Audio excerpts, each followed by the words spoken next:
So I'm thinking about Dunbar's number. It's the hypothetical number.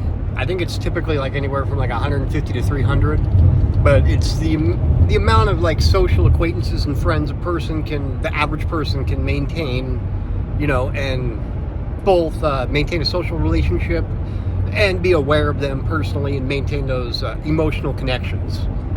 But you could also apply Dunbar's number or theorem or whatever to a lot of other things, and particularly I've been thinking about misinformation and propaganda. And in this sense, you could say that there's a Dunbar's number for the amount of rabbit holes, conspiracies, or just general news stories one can follow and actually, maintain thought and, dialogue and even the vocabulary of all the different terms involved in these types of things. And yeah, so I think part of what's going on with the Agnotology, which agnotology is a term that was coined to mean, comes from the Greek word for ignorance, agnosis, and ontology. And so it's just a combination of those two words. And so agnotology essentially means acts, perpetuated by large institutions to sow discord and misinformation, to keep people ignorant and confused. And this was really probably perfected with our tech companies in correlation with the CCP in China. And the problem that they had in China was that people could use metaphors or similes and just clever language to get around the censors, to talk about censored topics that the government deems unfit. And so the brilliant idea that the Han had, with Google and all these other alphabet type companies, was that they would just bombard all kinds of counterfactual stories, so people, if you get 10 news stories and they're all telling different narratives, it's really hard to decipher what is and is not accurate, valid, or true. What is disinformation, misinformation, or actual valid information.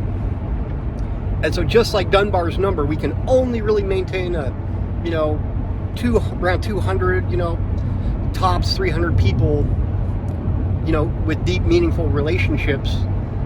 Even that's kind of, you have less meaningful relationships truly, but, social acquaintances, people that you could remember their face, remember their likes, and remember personal aspects and attributes of those people. And the same, so the same thing goes. We all have limited time, we all have limited resources, and, limited ability to focus on things, honestly. And so, what's more brilliant than to sow all this discord, put out all these counter stories, and, let the ignorance take control, let chaos reign. I think it's a type of chaos magic, really. And I don't necessarily believe in magic as far as like, Harry Potter and all that kind of shit. But as far as using terms, tricks, body language, all types of manipulations, look at COVID. Look what happened. Look at all these people wearing masks and getting vaccinations and all the things people believe.